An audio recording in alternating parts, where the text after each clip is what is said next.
Viewers, good morning, it's TKF here, and I have another battle for you. This one was against Plasma Dragon 15. Yeah, he's becoming a really good friend of mine lately. I talked to him a lot over Skype. Really cool guy, and I can't remember the grounds on which we had this match, but it looks to be a UU/RU match. I don't know. But anyway, it was a really fun, interesting match. I'm going to go ahead and lead out with my Crobat. He's going to go ahead and lead out with his Hitmontop. He's going to switch straight away, probably fearing the flying type move. So I'm just going to go for the U-turn, actually predicting the slow bird to come in first turn, which is really nice for me. I do get a decent amount of damage off before I get out of there, and I'm going to want to get out of there because, you know, I don't want this thing being burned by Scald or anything like that. So I'm going to go ahead and switch out into Elo, which is my Empoleon. Speaking of Elo, congratulations Eric, just got partnership on your channel. I saw the video, congratulations, you really deserve it. Anyway, not straying too far from the battle.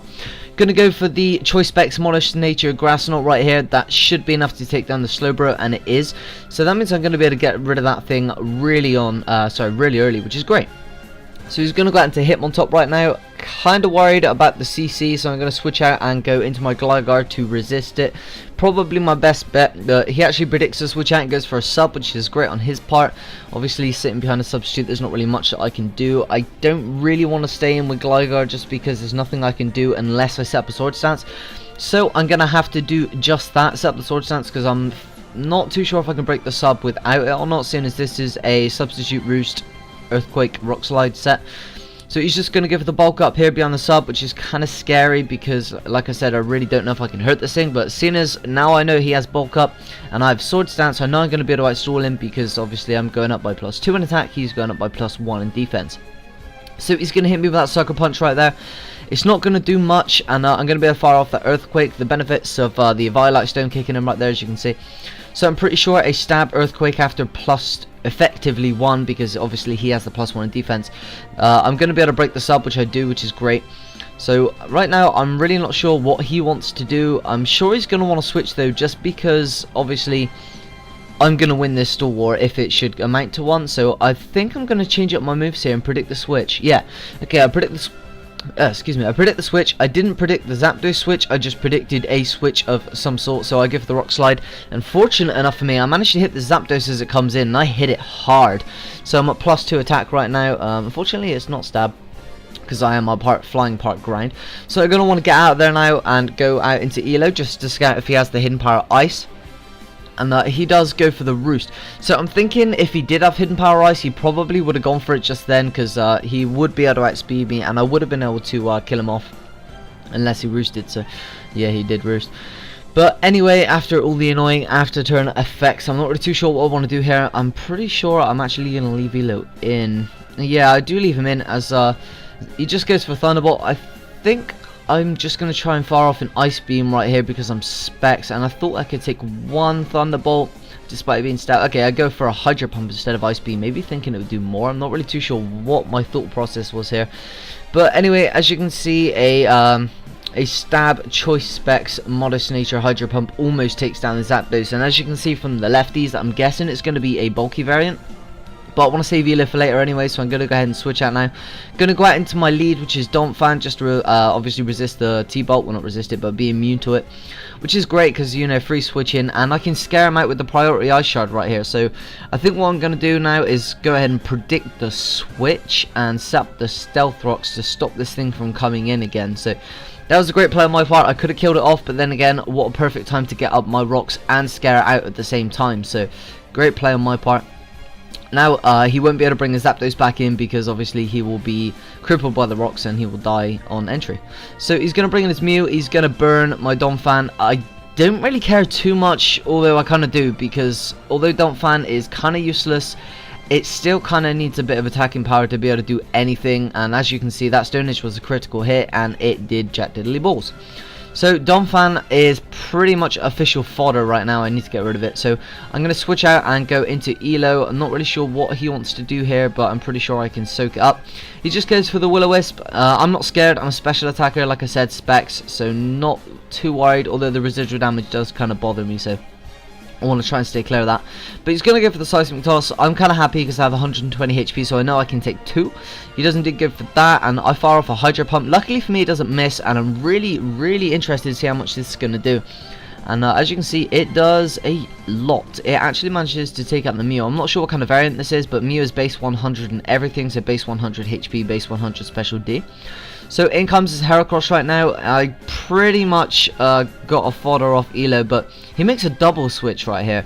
And he double switches out into his Nidoqueen. Now, I'm not really sure what he predicted me to go into, but at this lower HP, I really just want to fodder it off, even if it means giving away the Moxie boost. But as you can see, I don't switch. Unfortunately, I missed the Hydro Pump, which really sucks because that would have put a very nice dent in this Nidoqueen. But he's going to be able to finish me off to a T-Bolt, which I didn't even know I could learn. But anyway, yep, I will die. And now I'm going to go out into Donphan. He does reveal he has the Ice Beam right here. I'm not really too worried because I'm pretty sure I can live 1. But I don't, and that kind of sucks. Kind of thought I could live 1, but maybe not. I have no special defense investment, but I just kind of thought I could take 1, but I guess not. So anyway, in comes Victini. Bad play on my part. Should have really thought about the Earth power, but I don't know why I didn't. Maybe that, or I just knew I'd be faster. Anyway, he sends in Zapdos now to scout what I'm going to do. Smart play on his part. I believe I'm just going to give the Fire Blast. Okay, I'll give a Psychic. Oh yeah, being part poison, that would obviously be the smarter play. Anyway, in comes up on top right now. I know there's a Fake Out and possible Sucker Punch combination, so I'm going to want to get the hell out of there. So I'm going to switch out and go into my Crobat, predicting the Sucker Punch or Fake Out. And he does indeed go for the Sucker Punch, which is great. It means I'm going to be able to avoid that. And I just noticed I was actually playing rather well this game. I don't know if I was sober or not, I doubt it. But anyway, gonna go for the Sucker Punch, not a problem. I know I can take 1 just because Crobat is actually pretty bulky. And I'm gonna go for the Brave Bird right here. I am a Choice Banded set after King Daddy D-Mac, as you can see there. And that is going to be able to one-hit KO this Hitmontop or Beyblade. And that's great news. I am going to take a butt ton of recoil though. I'm not really too bothered about that. And he's going to go out into his Heracross right now. And now I'm kind of worried because I know this thing's most probably going to be Scarf. But again, he's going to double switch. And it's kind of scaring me. He goes back out into Nidoqueen, and I really don't care. I don't care enough. So I'm going to stay in, I think, and I'm just going to go for the Brave Bird. I really don't care. Double switch is really not paying off for him right now. That does kind of suck. It's just there's really no need for me to switch just because I have other pokes to come in and revenge. So I don't really feel like switching. But either that or he was trying to get some Brave Bird recoil on me, which does happen. And he's going to go out into Heracross right now. Again, if it's Scarfed, he's going to be able to outspeed me. And he is Scarfed, so he's going to be able to outspeed me, take me down to a Night Slash. I think this is pretty much the same set that I'm running with the Moxie. And he is going to get that Moxie boost, which kind of sucks. I could have played around that and not given him the boost, but yeah. So just going to Wild Chase right now, which is my Scarf Moxie Cross. He's going to win the speed tie, go for the Night Slash. Again, really doesn't matter. And I know it's a speed tie because I'm Jolly Scarf, so he must be. And I'm going to lock myself into Stone Edge right here, and I'm pretty confident that that will almost be enough to take out, but I guess not. So he's going to go for a Night Slash again. I know even with a crit that is not going to be able to take me out, and I'm going to finish him off to a Stone Edge if I hit, which I do not, because yeah, that kind of sucks. But anyway, I'm going to outspeed him this time on the speed tie, and I will kill him to a Stone Edge. So, great game, Plasma Dragon. I really enjoyed this match. Welcome back to YouTube, as I've said in previous videos. If you guys haven't checked them out, please make sure you do so. Links will be in the description. And yeah, this new quest to be the best series will start soon. I will be training one poke up to level 100. I will be recording every single battle from level 1 to level 100. Leave a comment in the comment section below. What region shall I do it in? Kanto, Johto, Hoenn, Sinnoh, or Unova? Let me know. And any suggestions on what the Pokemon should be, let me know. Yeah. Thanks for watching, guys. Catch you guys soon. Douche.